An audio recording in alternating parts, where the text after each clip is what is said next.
¿Qué tal todos? Espero que estéis bien por ahí. Hoy vamos a hablar de cómo componer con compases de amalgama. Y además de componer con compases de amalgama, a los cuales ya dedicamos un vídeo hace un par de años, si no me falla a mí la memoria, vamos a ver cómo utilizar la subdivisión de estos compases. Es decir, que vamos a hacer, por ejemplo, un 5-4, que es un compás de amalgama bastante habitual, pero la sensación que vamos a tener no va a ser de 5-4, sino de 15-16. Es decir, que vamos a jugar con la subdivisión a nivel de semicorchea. Por lo tanto, obtendremos algo que sonará así.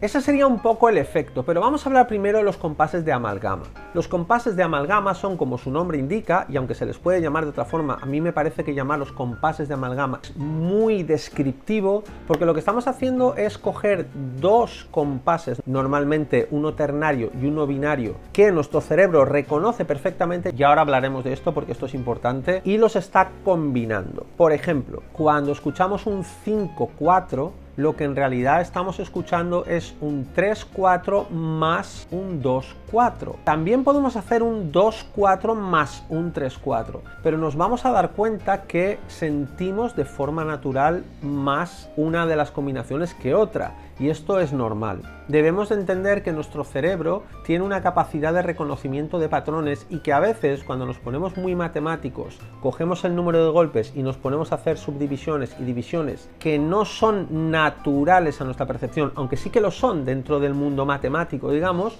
vamos a obtener otro tipo de efecto que no siempre va a ser musical. Por ejemplo, esto sucede mucho en los 7-4. Subdivisión típica de 7-4 es hacer un 4x4 y un 3x4, o un 3x4 y un 4x4. Los sumas, es decir, harías 1, 2, 3, 1, 2, 1, 2. Por ejemplo, esto es una subdivisión típica, ¿no? Ese 4x4 lo partes en un 2x4. ¿Qué sucede? Que normalmente el alumno dice, bueno, ¿y si cojo un 3-4 y luego hago un golpe suelto? Es decir, como si fuese un 1-4, y luego hago otro 3-4 y luego hago otro 1-4. Es decir, empezamos a desmembrar este patrón y de pronto cuando lo ponemos, esta cosa que sonaba en nuestra cabeza maravillosamente bien, como una idea chula que iba a funcionar, nos da problemas o se nos cambia el eje de gravedad. Esto es, debéis de entender que debemos de detectar con muchísima claridad dónde está el 1, por lo menos cuando estamos empezando a manejar estos compases. Otras veces el juego, especialmente en rock progresivo, se juega mucho a esconder el 1, a sincoparlo, a hacer cositas con él, ¿vale? Todo esto es perfectamente lícito, se puede hacer, pero si queremos entender bien esto, debemos ver cómo está constituido el compás. Es decir, tengo un compás de amalgama, estoy en un 5-4, ¿cómo lo puedo percibir? ¿Cómo lo percibo yo? No cómo puedo percibirlo desde un punto de vista teórico, porque las matemáticas me brindan la posibilidad, sino cómo de verdad, desde un punto de vista psicoacústico, yo lo estoy percibiendo.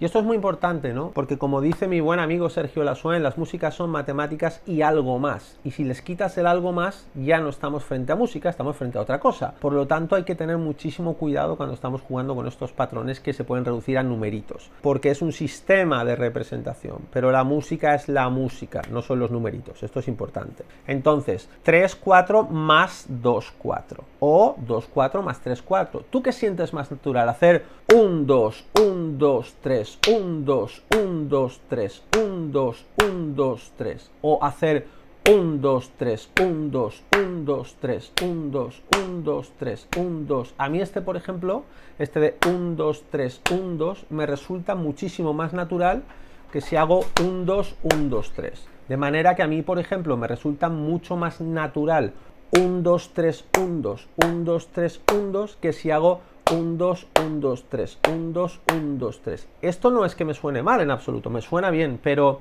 a la hora, digamos, de fluir con naturalidad, es decir, si me tuviese que poner a improvisar encima o a tocar encima, creo que hacer 1-2, 3, 1-2 me resultaría un poquito más natural que hacer 1-2, 1-2, 3. Aunque también, por supuesto, podría crear un groove, un patrón donde hiciese 1-2, 3, 1-2, 1-2, 1-2, 3. Pero podría pasar que estos de aquí en medio se me fundiesen a nivel psicoacústico y los escuchase como una cosa y dos añadidos a los lados y entonces se me desdibuja el compás. Por esto es muy importante que tengáis clara qué subdivisión estáis utilizando, y mi recomendación, por supuesto no es una norma, no es una regla, podéis hacer lo que queráis, pero mi recomendación es que mantengáis esta subdivisión de la amalgama estable. ¿Por qué? Pues porque ahora nos vamos a meter dentro, es decir, yo puedo tener un 5-4, pero jugar con las corcheas para crear un stream continuo de una especie de drive, una especie de motor que lo voy a utilizar a corcheas. ¿Cuántas corcheas tengo en un 5-4?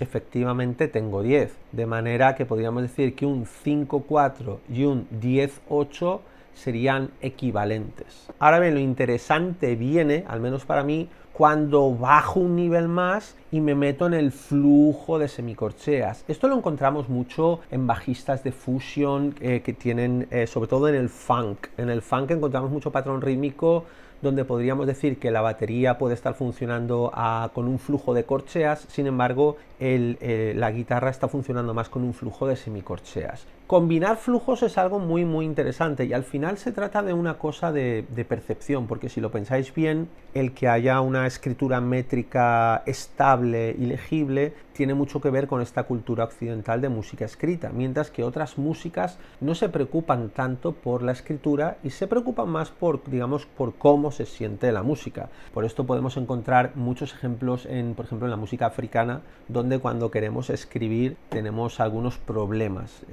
nos enfrentamos, a algunas limitaciones de nuestro sistema métrico occidental cuando lo intentamos aplicar a músicas que no han nacido en el seno de ese sistema. No son obstáculos insalvables, siempre podemos encontrar maneras, trabajar con ciertos ciclos, y ahora, bueno, con la música contemporánea del siglo XX la verdad es que amplió bastante el sistema notacional y nos ha dado bastantes herramientas. Pero creo que todo esto es importante de considerar para no confundir con aquella herramienta que estamos utilizando para plasmar el objeto, en este caso gráficamente.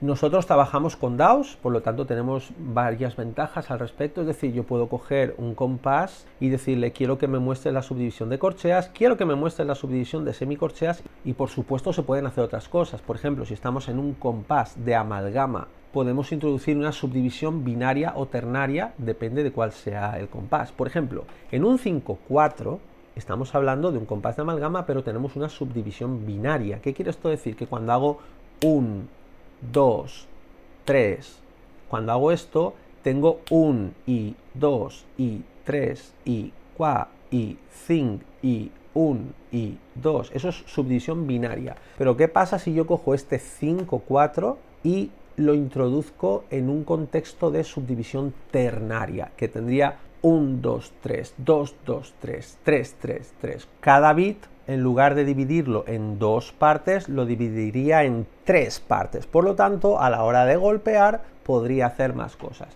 Y eso es exactamente lo que hemos hecho en este ejemplo. Hemos cogido un patrón básico donde tenemos 5 divididos en 3 y 2, es decir, 1, 2, 3, 1, 2. Esa subdivisión natural sería binaria, es decir, 1 y 2 y 3 y 4 y 5.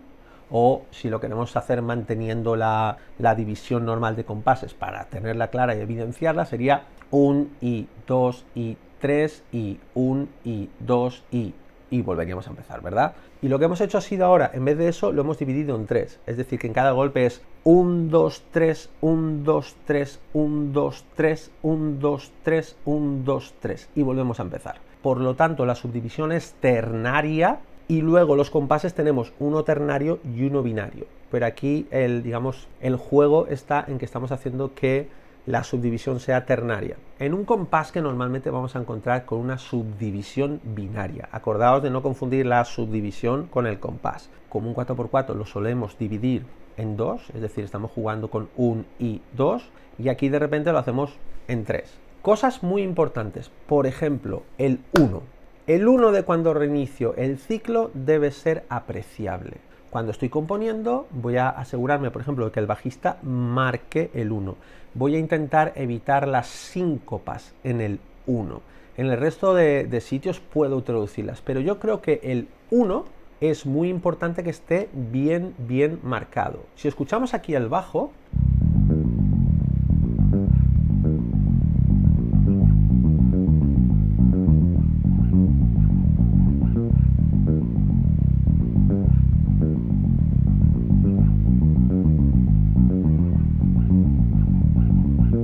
os daréis cuenta que es terriblemente fácil encontrar el 1. Pero además estamos marcando otra cosa. Estamos marcando, digamos que tú normalmente en un compás, en un 4x4, en un 3x4, normalmente tienes un 1, que es el 1, 2, 3, 4. Pero aquí tienes dos unos. Tienes el principal, que es el que reinicia el ciclo, y luego tienes uno, vamos a llamarlo un 1 secundario, que sería el que me marca la subdivisión. Es decir, si yo aquí hago 1, 2, 3, 1, 2, 1, 2, 3, 1, 2, pues entonces este sería el, digamos, el secundario.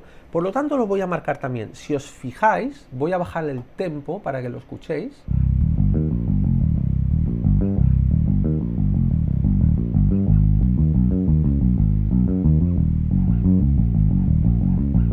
Hay dos notas que son más largas, pero además no son más largas todo el tiempo. ¿Por qué? Porque en el patrón lo que estoy haciendo es, la primera vez que te presento el compás te hago el 1 bien marcado, el 1 secundario bien marcado, y ahora el patrón, digamos, se compone de dos compases. En el segundo compás hacemos el 1 principal bien marcado y el 1 secundario no lo acentuamos. De manera que os lo voy a mostrar gráficamente para que entendáis de lo que estamos hablando. Vale, aquí tenemos el patrón. Si os fijáis, este 1 sería, vamos a contar juntos, 1, 2, 3, 1, 2, 3, 1, 2, 3, y aquí vendría el siguiente 1. No hagáis caso de las líneas de compás porque acordaos que nosotros estamos jugando a utilizar una subdivisión distinta a la que tiene el compás de forma natural. De eso va el juego, ¿veis? Aquí está el 1 secundario, pero el compás es esto en total. Tengo dos unos, uno aquí y otro aquí. Sin embargo, en la segunda parte del patrón, fijaos que solo marco el 1 principal, pero ahora el 1 secundario no está acentuado. ¿Veis? No tiene ningún tipo de acento. Está todo normal. Cuando cambio de acorde, sucede lo mismo. Primera parte del patrón, acentúo el 1 primario y el 1 secundario, y en la segunda parte del patrón no lo acentúo. Estas son cuestiones muy importantes porque a veces lo que veo mucho cuando me presentan un trabajo hecho con amalgamas es que hacen, por ejemplo, una batería, pero ahora el bajo o la melodía o el acompañamiento suele cruzarse un poquito. Entonces con esto debemos de tener cuidado. Por ejemplo, si nos vamos a la batería, os daréis cuenta de que uno de los golpes está sincopado con respecto a la rejilla métrica que nos presenta el DAW, que es este de aquí. ¿Veis que está sincopado? ¿Por qué pasa esto? Bueno, porque si contamos, vamos a poner el patrón así bien grandecito para verlo bien. Fijaos, esto rojo es el bombo, ¿vale? Fijaos, 1, 2, 3, 1, es decir, el golpe coincide con el 1. ¿Por qué? Porque si yo lo pongo para que coincida con la rejilla rítmica, estoy yendo tarde, digamos que se percibe esa gravedad de la subdivisión ternaria, pero yo me estoy comportando con el bombo como si hubiese una, digamos, una subdivisión binaria. Por lo tanto, estoy contradiciendo el groove. Tengo que tener muchísimo cuidado con esto. Por eso es importante que con respecto a la rejilla métrica, este golpe haga síncopa. ¿Por qué? Porque al oído, si os fijáis,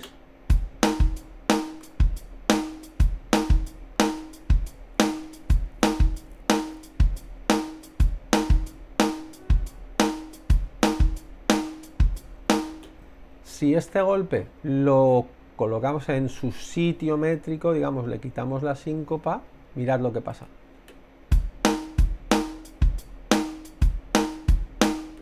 Perdemos ese efecto. ¿Por qué? Ese efecto luego va a ser importante. ¿Por qué digo que va a ser importante? Pues mirad, voy a subir el bajo una octava para que lo apreciéis bien. Es una cuestión de alineamiento. Intentar funcionar de una forma en la que la rejilla se comporte de manera coherente. Pero esto además sucede también con el patrón de acompañamiento del piano, que os lo pongo aquí contra la batería para que lo veáis claro. Esta nota que suena aquí, que os la tengo marcada, esta nota, fijaos que me está coincidiendo con este bombo acá. Esto es importante, ¿eh? Porque si yo me guiase por el patrón, digamos, la rejilla métrica que estoy viendo en el DAW, este golpe yo lo adelantaría o lo atrasaría, pero no estaría coincidiendo, no estaría marcando el groove. Es decir, es muy importante que cuando tenemos un groove, especialmente en un compás de amalgama, todos los elementos trabajen juntos para dejarme sentir el groove y sobre todo que no haya ningún elemento que lo contradiga. y cuando estoy expresándome melódicamente, también es tremendamente importante no contradecir la sensación rítmica, es decir, no contradecir el groove. Por lo tanto, ¿qué tenemos que hacer esta semana? Bueno, pues tenemos que crear un groove donde si tengo, por ejemplo, un 7/4 o tengo un 5/4, que son los dos compases que yo os aconsejo usar, os colocáis en el estrato de semicorcheas, creáis un groove. Sobre todo es importante variar la subdivisión, es decir, si en este caso tengo, imaginad, un 5/4, tengo un 3/4 y un 2/4, ¿vale? Ok, y son compases de división binaria, quiero decir, la subdivisión es binaria, normalmente hago corcheas y ya. Bueno, pues lo voy a hacer de subdivisión ternaria. Es como, por ejemplo, un 12/8, ¿no? En un 12/8, tú cuando oyes el golpe, oyes como... y vuelve a empezar. Parece un 4/4. ¿Cuál es la diferencia? Que haces ta, ta, ta, ta, ta, ta, ta, ta, ta, ta, ta, ta. Mientras que si fuese un 4/4 sería pam, pa, pam, pa, pam, pa, pam. Es decir, los golpes son los mismos, pero la subdivisión es ternaria en lugar de binaria. Pues aquí lo mismo, vais a coger una amalgama de dos compases que tienen subdivisión binaria y la vais a transformar en subdivisión ternaria. Me vais a marcar esa subdivisión ternaria con el bajo, por ejemplo, para impulsaros, para crear un drive.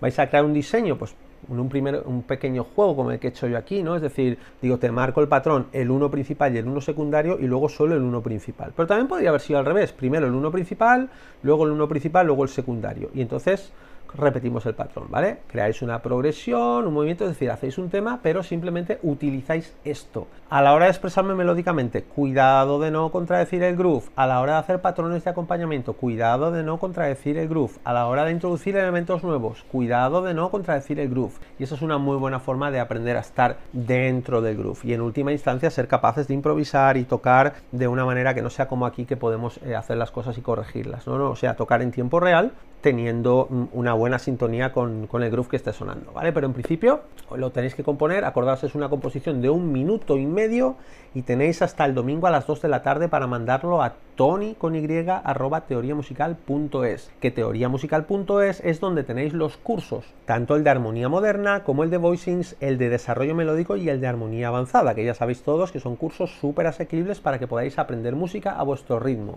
Nosotros nos veremos en el directo del domingo, escucharemos lo que habéis compuesto, daremos feedback en tiempo real, tanto yo como el resto de la comunidad, y la pasaremos bien como hacemos siempre. Esto será el domingo sobre las 4 de la tarde más o menos. Hasta entonces nada, nos vemos, no sé si nos vamos a ver antes en algún vídeo, pero si no nos vemos ya sabéis lo que os digo siempre.